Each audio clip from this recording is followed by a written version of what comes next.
Welcome to the Out of the Ashes podcast. I'm your host, Kristen Willarius. Today, I have Sencery Clemente with me. Sencery is the tech ease translator. She simplifies tech for non-techie entrepreneurs so they can enjoy building their business. In her non-techie nation community, she teaches them in a language they can understand, not geeky tech-and-ease talk. They get their online businesses started easily and affordably so that they can start making their dreams come true. Before starting her online business in 2015, Sencery worked in education and administration field for 19 years.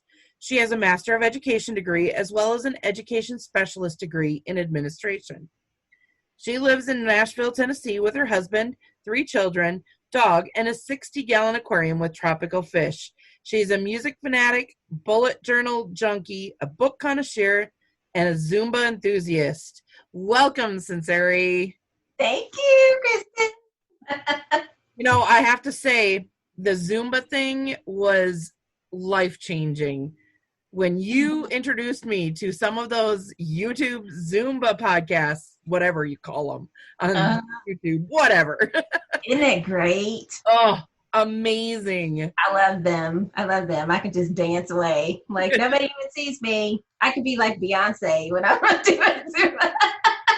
And I liked that I could just go and nobody else was watching me because there was nobody else in the room. Exactly. So tell me a little bit about your background and what led you to where you are right now. Well, as you already said, I was in the education field and I actually taught middle school science for a long, long time. And when I was a teacher, I had gotten out of school and had a lot of student debt, and then I had credit card debt because, they get college students that way with credit cards. Yep. So I had so much debt I was still trying to pay off. And as we all know, a teaching salary is not, that substantial. And so I was looking for ways to make some extra money. And I thought, well, I could do it on the internet, right?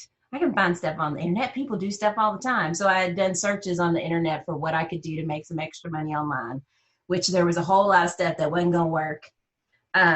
But eventually I came to a point where I found a course, an 8-week course that was going to teach me everything I needed to know about how to build a website to sell affiliate products, to make money online. I thought that'll be good because then I can make extra money. I can get out of debt. It's going to be great. Right? Yes. So I signed up for that course. As I was going through the course, we got on one of those coaching calls that you do where you can ask questions while you're going through it. And the dude was talking and all I heard was wah, wah, wah, wah, because it was like the Charlie Brown teacher. Yep. And I didn't understand what he was saying because he was speaking some language, I call it Tekanese, that I did not understand. There was all this geeky stuff. And I would ask questions and he would say, oh, just watch the tutorials. It's easy. And I'm thinking, no, it's not easy. It's not easy for me because I don't know what you're saying right now. I went ahead and I built the website and finished that course because I had paid for it, but it was so ugly. And I thought, nope, nobody's ever going to see this. And this was a bad idea.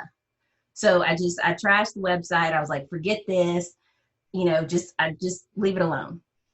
So, even though my website, I had killed it and it was dead, I still had a dream of being out of debt and starting an online business, right? So a couple of years later, I got the guts up to go ahead and try again. And this time I found someone who could help me because, everybody going into business, you need to find somebody who's a coach for you. Yeah. You need some help and support, right? Yep. So, but she told me one of the things she said was, Sencery, you need your own website. And I was like, dun, dun, dun, no, no, not again. Because I'm trying to get out of debt. It's not like I have, thousands of dollars to pay someone to do this for me. Right. I had to suck it up. And I spent about a year going through YouTube videos and Facebook groups and all that kind of stuff, trying to get some help and figure it out.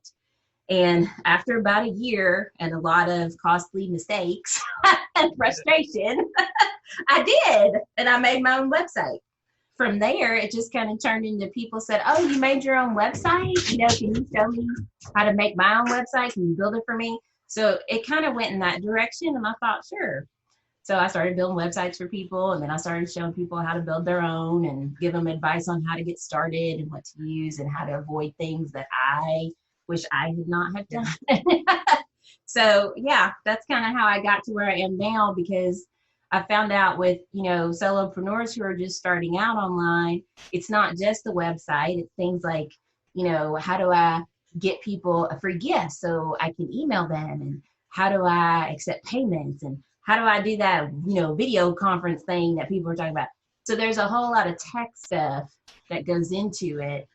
But when I was doing it, I couldn't find one place where I could get all of that in a language I understood from somebody who understood me. Right. That was the big thing, and had the patience and the ability to teach it in a way that I could understand it. So that's how I ended up where I am now. And for those of you that are listening, if you've been to my website, that is a result of listening to Sencery's teaching and going through with her. And I literally built that thing in probably an hour. I know you did such a good job. Just by listening to the videos and watching the videos, she talked me through how to do that. I'm going to make it bigger, but I'm excited and proud that I've got this one-page thing that I'm done with. Right? I know. It's a big deal when you do something like that. Yeah. Because then you could say, I built my own website. Exactly. And for some of my audience, the majority of my audience are young women who have been victims. And sometimes it's really hard because we feel trapped as a victim. And one of the reasons that I really wanted you on here, Sencery, is because I wanted you to kind of talk some hope into these young women that we can rise up and we can be entrepreneurs out of this. We can come out of this mess and do something really cool, like building your own website. Exactly. And so that's one of the reasons why I really wanted you on here, so that you could help us to talk through some of this stuff. But as you've gone through some of this process on your own, what's the biggest lesson that you've learned? The biggest lesson that I have learned is that I am responsible for doing the work. And, we're faith-based. Yep. We're faith-based people. So I'm responsible to do what God tells me to do, and I feel he's calling me to do. He is responsible for the outcome. Absolutely. Because a lot of times we try to take that back into our own hands and we do the work, but then we stop because we're like, well, what if somebody doesn't like it? Well, what if da-da-da? Well, what if they make fun of it? But what if I say the wrong thing? But what if, and it's like, when I'm getting caught up and I start to slow down, it's usually because I've started worrying about the result, which is God's part, instead of worrying about the action, which is my part. So one of the biggest things I've learned is, I just need to do the actions and do what's necessary at any given time that he's telling me to do. Just take the next step. Because, he's not giving us the whole plan, which drives me crazy because I'm a planner. But it's like, I need to do my part, and God is responsible for bringing the people and connecting me with the people I'm supposed to help.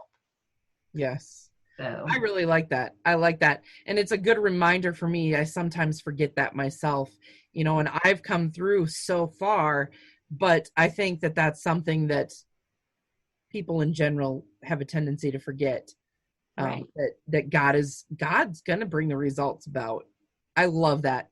Mm-hmm. Yep. I'm going to preface this next question a little bit.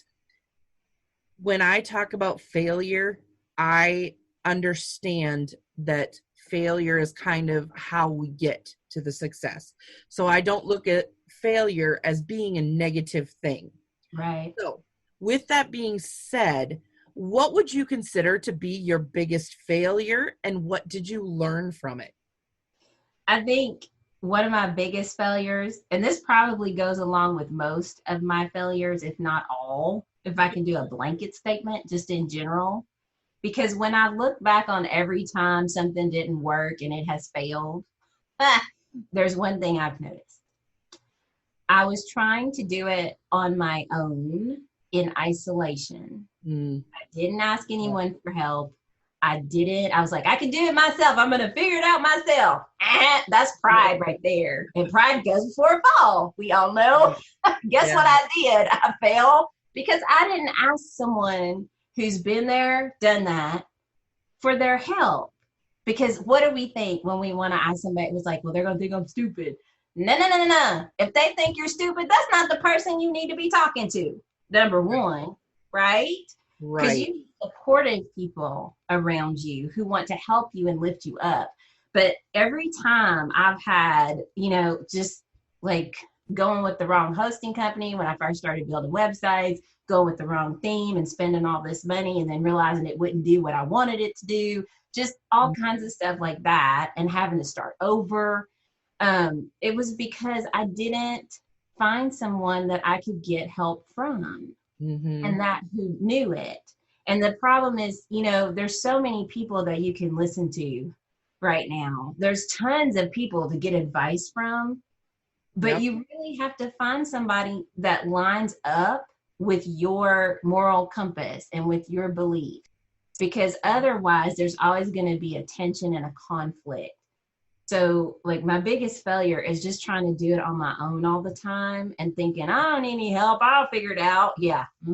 That cost me a lot of time and a lot of money and a lot of frustration. But that's every time things didn't work out. It was one of two things. I didn't get any help and I wasn't listening to what God told me, and I was going to do what I thought I needed to do. Because, I thought I knew better. No, God, I don't think I need to do this. I think I need to do this. I know you're telling me I should do that, but I really think maybe I should do this. Nope, that's not it. Nope. Oh, I hear that completely. I'm definitely right there with you. And I think I've struggled with the same things at times, and because there's so few people that understand the trauma situation that I've been through, I think that nobody's going to be able to help me in general. Right. And I think that I had to come to a place where I understood that that person that I'm getting help from may not understand the trauma I've been through, but they can help me with some other situation, some other part of getting to the other side. Right. And I think a lot of that comes out of just any kind of trauma that someone has suffered, because at that point we're broken. And so we always have this mindset that I'm broken, that nobody can help me, which is the underlying part of that. Right. I mean, it could be, I need somebody to help me carry these groceries, but it's like, I'm not going to ask anybody because, they just wouldn't get it. Why I can't. And it permeates every part of your life. So that's something that, when you start to go through healing, it's something that you have to recognize. And once you start to recognize it, then you can start to kind of deal with that and work through it. Absolutely. What are some of the best resources that have helped you along the way in building your business? Besides YouTube and Google, which took me a long time to get through. I still use them today. I love them. When I started the business that I have now, which was back in 2015, after the whole, course debacle with the website thing, I found Alicia J from New VA Advice, who helps women who want to become virtual assistants online, who helps them on how to set up their business, what services to offer, goes through that whole process and coaches them through that process. She has tons of free resources. And so that was the person that I followed. She had built her business up from ground level. I think she was 7 months pregnant and lost her job. And of course, she couldn't go back. She's like, what am I going to do? And she started a virtual assistant business. And now she teaches, she has resources and teaches people how to do that. So she was, and to this day, we're friends. So she has been instrumental in doing that.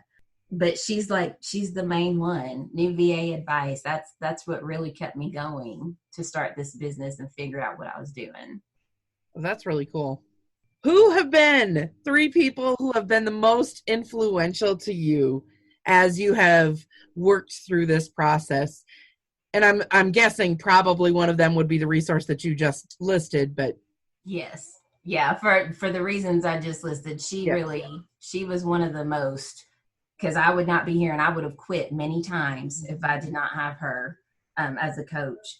But one of the other one, there's 2 other people. One is my mother, because she went through a lot of trauma, abuse, all out throughout her life, even into her adult years when I was a child. So I have watched her. She's a CFO of a company and a vice president now in Wow, her that's 70s awesome. and is still going. So my mother modeled that for me, that even though you have gone through, it doesn't mean that you're destined to fail.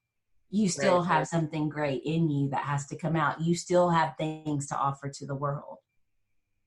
It That's doesn't really mean cool. your life is. So my mom is one of them, and then Alicia, and the other one is Jennifer Allwood, because I have followed her for several years now, and I'm in her coaching group as well, that she has her group coaching. But she has really shown me how to blend my faith and my business, because she does the business coaching, but that she's ride or die for Jesus. She doesn't hesitate. She prays for the people in her group. She prays for people. She has her Equipped conference that she just started putting on 2 years ago. But she is someone that I look up to as far as how to put those 2 things together and to be bold in a world that would want to silence that. And she's taught me, that, Jesus says, if you're ashamed of me in front of men, I'll be ashamed of you in front of the Father, right? And so we're supposed to speak out and be a witness of what our faith is. And she is just a shining example of that, and has proven to me that, she's got 350,000 followers on Facebook, and, her social media blows up all the time. So that just proves to me that, the right people will be attracted to you, and Right. you'll find your people. But not to try and separate those 2 things. They don't have to be separate. So she's one of the big influencers as well.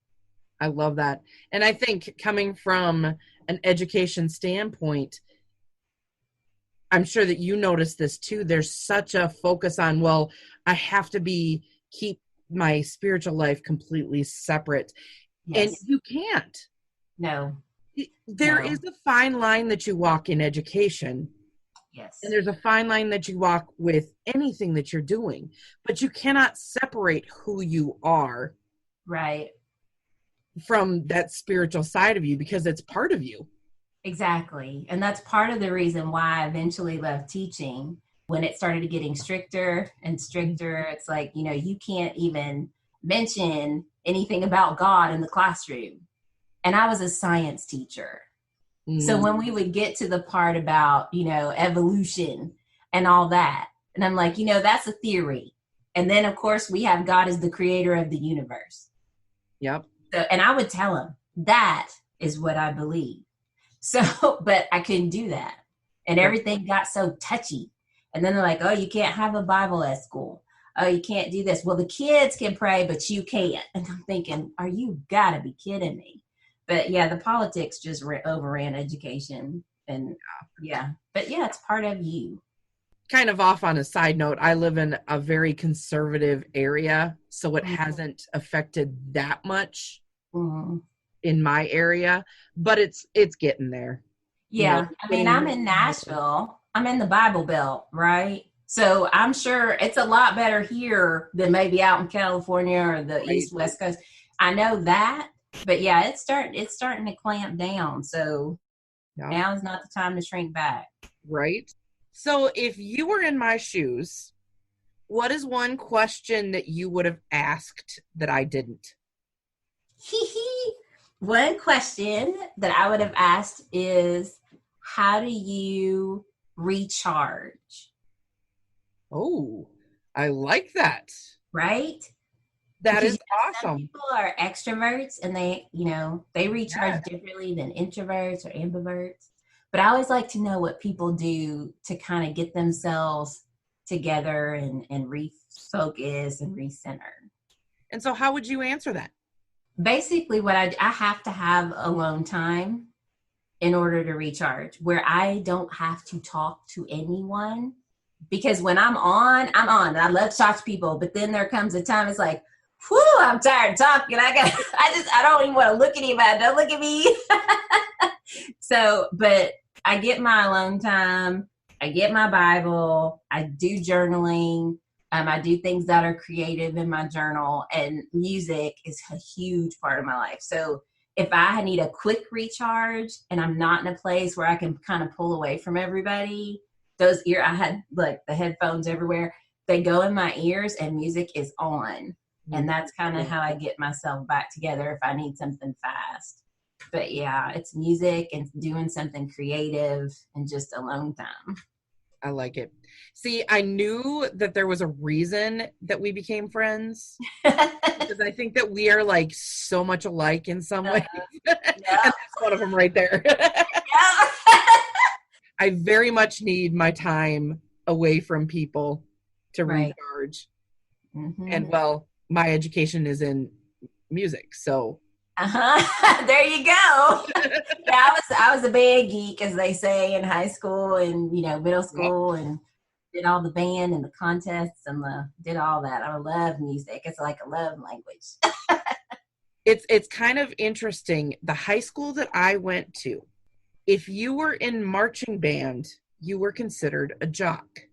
Really? Yes, because that is how important marching band was in that school district. Oh, I wish I had gone to that school. We were made fun of in our little polyester outfits. So, yes, I was a jock in high school. Hey, what can I say? What would you say would be your favorite Bible verse?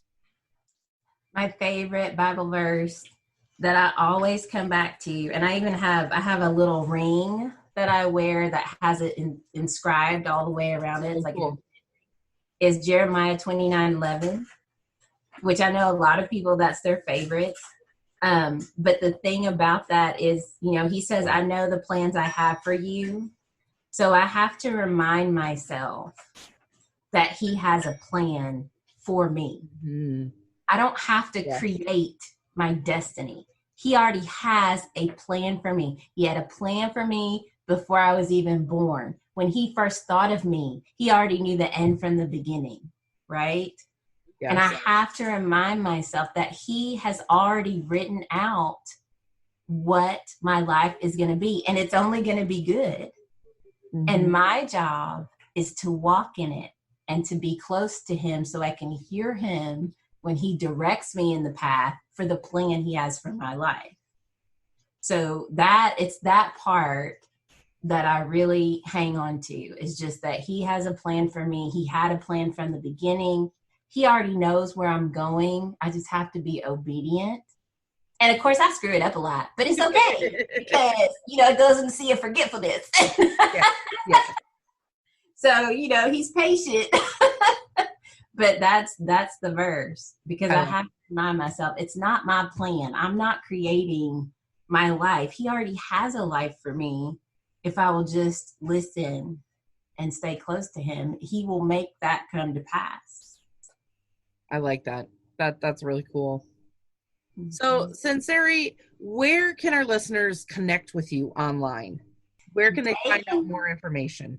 They can go to nontechination.com, and that is where they can find out all the goodness and even, get free stuff and all that good kind of stuff from me. So that is where they want to go. Awesome. And I'll put that down in the notes at the bottom so that they can have it right out there in front of them as well. Just click and go. Well, thank you very much for being with us here today, Sencery. It's been awesome Thank you for inviting me. It was fun to chat. I love chat. Yes, absolutely. So thank you for joining us on today's episode of Out of the Ashes. Remember, if you have a topic that you would like me to cover, contact me on my website or my email. And have a great day, and God bless.